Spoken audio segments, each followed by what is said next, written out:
에스겔서 4장에서 하나님께서 에스겔에게 성벽을 쌓아라. 그리고 공동체를 쌓아라. 그리고 하나님께서 말씀을 하셨습니다. 그리고 하나님께서 좌우로 390일 누워있고 우로 40일 동안 누워있어라. 너희가 그렇게 하루가 1년씩 되는 그런 죄들로 인해서 너희가 멸망을 당하게 될 거다. 하나님께서 그렇게 말씀을 하시면서 에스겔 선지자에게 내가 인분을 가져다가 떡을 구워 먹어라. 에스겔 선지자가 하나님 차마 그 일은 못하겠습니다. 이렇게 이야기를 하니까 그러면 소똥을 가져다가 구워 먹어라. 하나님께서 그렇게 이제 말씀을 하시죠. 그것이 에스겔 4장에서 나타나는 그런 말씀입니다. 이스라엘 백성들이 그렇게 소똥을 가져다가 인분을 가져다가 떡을 구워 먹어야 되는 그런 상황이 벌어질 거다. 그런 말씀을 하셨죠. 근데 5장에서는 에스겔 선지자에게 또 다른 말씀을 하십니다. 하나님께서 에스겔 선지자에게 칼을 가져다가 내 머리카락을 베어라. 이렇게. 그래서 머리카락을 베어서 머리카락을 3분의 1로 나누어라. 그래서 머리카락을 3분의 1씩 나누어서 3분의 1은 불태워라.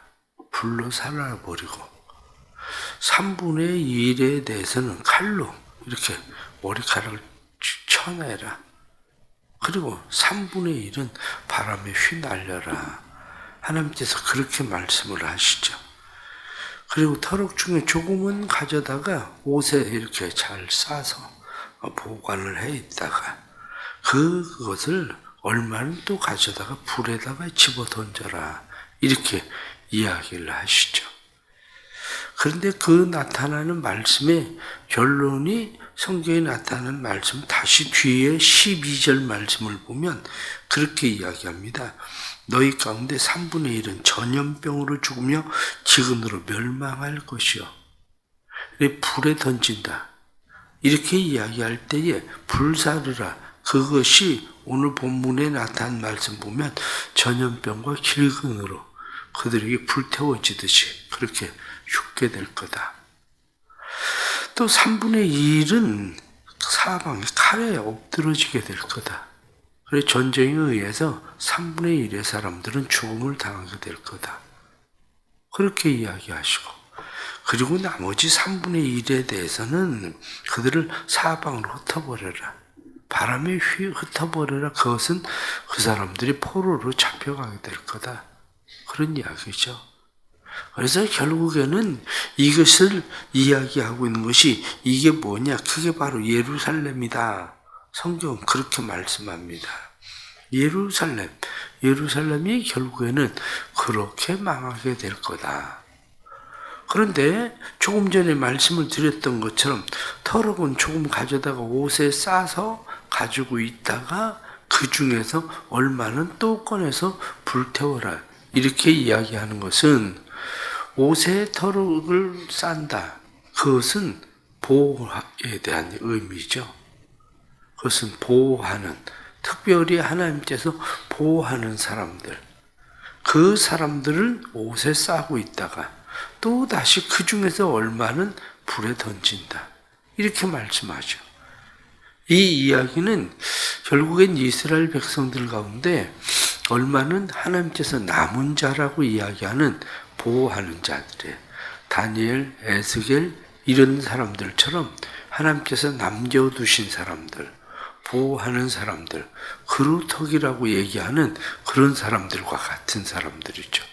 그런데 그 중에서 얼마는 또 다시 불에 던져 넣는다. 이렇게 이야기하는 것은 그들 가운데 얼마는 또 다시 그렇게 불태워질, 바벨론에 그들이 들어가서 그곳에서 또 불태워질 사람들이 또 있다. 이렇게 말씀하고 있는 이런 말씀들입니다. 결국에는 5장에 나타난 말씀은 왜 하나님께서 이렇게 말씀을 하시느냐?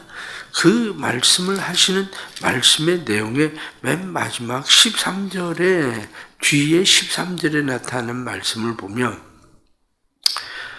13절에 그렇게 되어 있습니다. 이와 같이 내 노가 다 한즉 그들을 향한 분이 풀려서 내 마음이 가라앉으리라. 내 분이 그들에게 다 한즉 나 여호와가 열심으로 말한 줄을 그들이 알리라. 이 말씀을 보니까 내가 화가 나서 그런다, 이렇게 얘기하죠. 내가 화가 나서 너희들을 예루살렘을 싹 쓸어버려야 내 분이 풀릴 것 같다, 이렇게 얘기하신 거죠. 그럼 도대체 하나님 왜 그렇게 화가 나셨을까? 바로 그겁니다. 하나님은 왜 그렇게 화가 나셨을까? 이렇게 이야기할 때 오늘 성경 본문이 하나님이 왜 화가 그렇게 나셨는지에 대해서도 이야기를 하죠. 하나님이 그렇게 화가 나신 이유에 대해서 6절 말씀을 보면 그가 내 규례를 거스러서 이방인보다 악을 더 행하며 내 율례도 그리함이 그를 둘러있는 나라들보다 더하니 이는 그들이 내 규례를 버리고 내 율례를 행하지 아니하였음이니라. 내 규례와 율례를 버렸다. 내 규례와 율례를 행하지 않았다. 그렇게 말씀합니다. 규례, 그렇게 이야기하면 규례라고 하는 것이 미슈파트라고 얘기하죠. 미슈파트 이렇게 이야기하면 규례라고 하는 것은 심판, 재판, 공의 이런 말이에요. 그러니까 내 규례를 행하지 않았다, 이렇게 말하는 것은 그들이 공의를 행하지 않았다, 이런 말이죠. 그들이 공의를 행하지 않았다. 그들이 공정하게 살지 않았다. 그런데 어느 정도로 공정하게 살지 않았느냐? 그들이 이방인들보다도 더 공정하게, 이방인들보다도 공의롭게 살지 않았다, 이렇게 얘기하십니다. 그런데 또 율례를 버렸다, 이렇게 율례, 이렇게 이야기하는데 율례란 말은 후카라고 이야기합니다. 후카라고 이야기하는 율례는 규정들, 이런 말이에요. 규정, 법령, 법규. 그래서 율례라고 이야기하는 것은 그들에게 지켜야 될 관습들, 정해져 있는 관습들을 그들이 행하지 않는 그러한 일들, 이 일로 인해서 결국에는 그들이 심판을 당하게 된다. 이스라엘 백성들에겐 기본적인 관습들이 있죠. 그것은 십계명을 위시로 한 관습들이 있는데 십계명을 위시로 한 관습들, 율례들을 그들이 이방인들보다도 더 안 지킨다, 이렇게 하나님께서 말씀하는 거죠. 결국 그리스도의 사람들이 오늘날 세상 사람들보다도 하나님의 공의를 지키지 않고 그리스도의 사람들이 하나님께서 우리에게 주신 규정들을 우리가 지키지 않고 살아가는 그러한 일들, 이러한 일들은 하나님의 노를 자아내는, 노를 일으키는 일이 된다는 거예요. 너희가 그래도 최소한 이방인보다는 낫지는 못해도 이방인만큼은 살아야지. 그런데 이방인만큼도 못 살고 있는 너희의 모습들, 그걸로 인해서 너희가 결국에는 망하게 될 거야. 내가를 화나게 만들어서 그 일로 너희가 망하게 될 거야, 이렇게 말씀한 거죠. 두 번째, 그들은 왜 멸망을 당하게 되나? 오늘 11절 말씀을 보면 그렇게 되어 있습니다. 그러므로 나 주 여호와가 말하노라. 내가 나의 삶을 두고 맹세하노니 내가 모든 미운 물건과 모든 가증한 일로 내 성소를 더럽혔은즉, 이렇게 돼 있죠. 내 성소를 더럽혔다. 여기 미운 물건, 가증한 것, 이렇게 돼 있죠. 미운 물건들이 대부분 무엇을 이야기합니까? 미운 물건은 우상들을 얘기하죠. 우상들. 가증한, 이렇게 이야기할 때 가증한은 토에바, 그렇게 얘기하는 거예요. 토에바. 이 토에바, 이렇게 이야기하는 것은 혐오스러운, 토해버리고 싶은 그런 혐오감을 자아내는 일. 이 토에바, 가증스러운 이것을 이야기할 때 주로 많이 사용하는 것이 뭐냐면 동성애예요.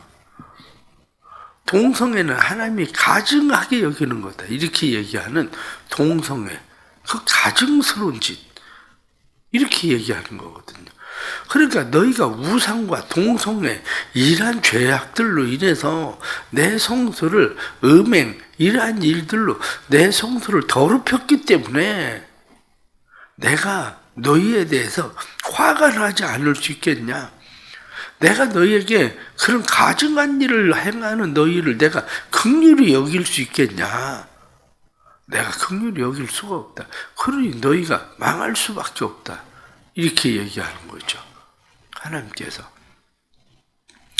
그 다음에 세 번째 이야기하고 있는 것이 13절 말씀을 보면 13절 하반절에 그렇게 되어 있습니다. 나 여호와가 열심으로 말한 줄 그들이 알래라. 하나님이 열심으로 말했는데 안 들었다는 거죠. 내가 계속 너희에게 경고하고 또 경고하고 내가 또 말하고 선지자를 보내고 내가 너희에게 계속 그렇게 이야기를 해도 너희는 도무지 내 말을 들을 생각을 하질 않는다는 거예요. 그래서 도무지 내 말을 들을 생각을 하지 않으니까 너희에게 내가 화가 났다. 그래서 화가 난 내가 너희에게 이 화를 풀어야 될 것 같다. 그래서 화를 푸는 게 뭡니까? 불. 그렇게 이야기하는 불을 이야기하는 것이 전염병과 기근 뿐만 아니라 칼, 전쟁 그렇게 얘기하고 그리고 바람에 흩어버리는 것처럼 내가 너희를 포로로 흩어버릴 거다 이렇게 얘기하신 거죠. 이것은 단지 이스라엘 백성들에게만 하는 말씀은 아닙니다. 이스라엘 백성들에게 하는 말씀만이 아니라 지금 우리에게도 하나님께서 그렇게 말씀하시는 거죠. 너희가 내 규례와 내 율례를 지키지 않으면 뿐만 아니라 너희가 가증한 짓을 계속 행하면 미운 물건을 내 성소에다 가져다가 두면 그뿐만 아니라 내가 너희에게 계속 말해도 내 말을 듣지 않으면 내가 너희에게 내 분을 쏟아버리겠다. 그렇게 말씀하시는 거죠. 그렇습니다. 우리는 이 세상을 살아가면서 우리에게 일어나는 일들이 그냥 우연처럼 생각하지만 우연은 아닙니다. 전염병도 우연이 아니고요. 지금도 우연한 일이 아니고 전쟁도 우연한 일이 아니고 뿐만 아니라 우리가 어디로 흩어져 버리는 것도 우연한 일이 아니고 결코 우연한 일은 아니라는 거예요. 역사의 주관자가 되시는 하나님께서 행하시는 일들이 그 안에 있다. 성경은 그렇게 말씀하는 거죠. 그런데 그럼에도 불구하고 하나님께서 옷에 싸서 보관하고 있는 사람들도 있다는 거예요. 성경은 그것을 우리에게 이야기하실 때에 너희가 나를 존중히 여기면 내가 너희를 존중히 여기고 너희가 나를 경히 여기면 내가 너희를 경멸할 거다. 하나님은 우리에게 그렇게 말씀을 하고 계신 거죠. 우리가 하나님을 사랑하면 하나님의 사랑을 입은 자가 되고 우리가 하나님을 미워하면 하나님으로부터 버림받는 자가 될 거다. 성경이 우리에게 말씀하고 있는 것이 그런 말씀이죠. 우리가 하나님을 높이면 하나님도 우리를 높여주시지만 우리가 하나님을 멸시하면 하나님께서도 우리를 멸시할 거다. 우리가 하나님의 말씀을 잘 듣고 청종하면 하나님이 우리에게 복을 주시지만 우리가 하나님의 말씀을 청종하지 않으면 하나님께서 우리를 버림받으실 거다. 그렇게 말씀하는 거 있다고요. 그러기에 우리는 하나님의 사랑 입은 자, 그래도 하나님께서 세상을 3분의 1, 3분의 1, 3분의 1 나누어서 그렇게 불로, 칼로, 그리고 바람에 하나님께서 다 흩어버리신다 할지라도 그래도 하나님의 선택된 백성들, 선택한 사람들이 있다는 것을 성경은 지속적으로 우리에게 말씀하는 것처럼 나는 어디에 속한 사람인가? 바로 그 문제인 거예요. 나는 하나님이 귀하게 여겨줄 수 있는 사람인가? 하나님이 최소한 나를 긍휼히 불쌍히 여길 수 있는 사람인가? 바로 이거라고요. 하나님이 최소한 우리에게 네가 나 사랑하니까 나도 너 사랑해 줄게. 이건 아니어도 하나님께서 그래 네가 그래도 잘 해보려고 애쓰는데 내가 너를 불쌍히 여겨줄게. 그래도 하나님이 불쌍히 여기시려고 하는 이게 우리 안에 있을 때, 우리의 삶 속에 있을 때에 하나님께서 그것을 얼마를 가져다가 옷에 잘 싸라? 이렇게 이야기하는 것처럼 우리를 잘 하나님의 생명싸개 아래 잘 싸서 하나님께서 보호하시는 은혜를 주신다는 거죠. 그러나 또 하나 우리가 늘 깨달아야 되는 것은 있습니다. 그것은 하나님께서 보호하시는 그런 사람이라 할지라도 하나님께 또 버림받은 사람도 있다는 거예요. 그것을 에스겔서 앞에서 우리에게 말씀할 때에 의인이라 할지라도 의인이 다시 악을 행하면 네가 네 그 악으로 인해서 망할 거다 이렇게 얘기해라. 그런데 그 악인이 돌이키면 내가 그를 긍휼히 여기고 그를 불쌍히 여겨서 그가 살겠지만 돌이키지 아니하면 그동안 그가 행했었던 모든 의로운 선한 일들은 다 무효가 될 거다. 이렇게 얘기하거든요. 그게 무효가 될 거다. 그래서 그는 그 악으로 인해서 죽을 거다. 이렇게 말한 것처럼 우리를 생명싸개 아래 보호하신 그 하나님께서 우리가 하나님이 내게 은혜 주셨다. 내게 복을 주셔서 내가 잘 되고 있다. 그렇게 느끼던 사람들이 하나님의 복과 그 은혜를 떠나면 결국에는 망한다는 거예요. 그래서 성경 에베소서 6장은 뭐라고 우리에게 말씀합니까? 변함없이 주를 사랑하는 자가 복이 있다. 그렇게 말하는 거죠. 우리가 주님을 사랑하는 방법은 변함없이 사랑하는 거예요. 우리가 주님을 사랑하는 것은 죽도록 충성해라. 이렇게 말씀한 것처럼 죽도록 충성하는 일, 그것이 우리가 해야 되는 그러한 일들인 거죠. 그러기에 우리는 하나님께서 우리에게 행하시는 그런 모든 일들에 대해서 우리가 믿음의 순종이 필요하다는 사실을 깨닫습니다. 믿음의 순종이라고 하는 것, 우리가 이 에스겔서 5장을 보면서 다시 생각하면 그렇습니다. 이 에스겔 선지자는 제사장입니다. 제사장은 에스겔 뿐만 아니라 이스라엘의 남자들이 귀하게 여기는 것 가운데 하나가 머리카락이에요. 이 사람들은 머리를 쉽게 깎지 않습니다. 그들이 귀하게 여기는 것 중에 하나가 수염입니다. 그래서 수염을 잘 다듬고 머리를 잘 다듬는 것, 그것은 귀하게 여기는 그러한 일들이죠. 그런데 제사장 된 에스겔이 머리카락을 다 깎아요. 그리고 수염을 밀어요. 사람들이 에스겔을 바라볼 때 어떤 생각을 하겠습니까? 저게 미쳤나? 왜 저런 짓을 하지? 에스겔을 이해할 수 없는 사람들은 에스겔을 보면서 다 저게 미쳤나? 아마 그렇게 생각을 할 겁니다. 머리를 다 깎고 나면 그 머리가 뭐 하루아침에 자라는 겁니까? 머리를 깎고 나면 행동은 불에 태우는 행동, 아니면 칼로 그를 쳐내는 행동, 아니면 그것을 바람에 휘날려 순식간에 그건 다 이루어지는 거예요. 그런데 머리가 깎인 그 상태는 오랫동안 머리가 또 자라는 동안 다시 그 일이 수치스럽게 느껴지는 일들이죠. 이것을 보면 에스겔 선지자가 사람들이 자기를 어떻게 보느냐 그렇게 중요하지 않았어요. 내가 사람들에게 어떻게 수치스럽게 보이느냐 그게 중요한 게 아니라 에스겔 선지자는 철저하게 그냥 하나님 앞에 순종하는 일, 그게 자기가 해야 될 일이라고 생각을 하고 살아간 거죠.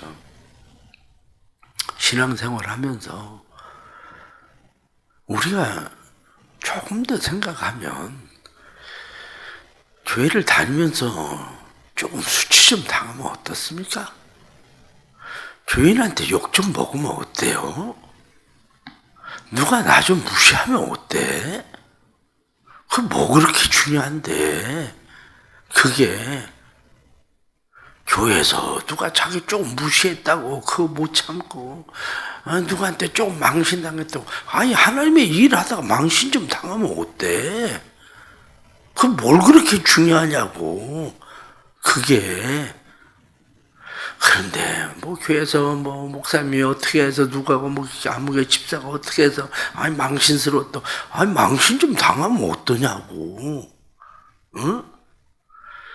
세상을 살면서 에스겔 선지자처럼 제사장이 머리 다 깎아버리고 수염 다 밀어버리고 그래도 하나님이 원하시는 일이니까 하나님이 시킨 일이니까 그 일 행하는 것처럼 그게 바로 우리가 살아가는 삶의 자세인 거지.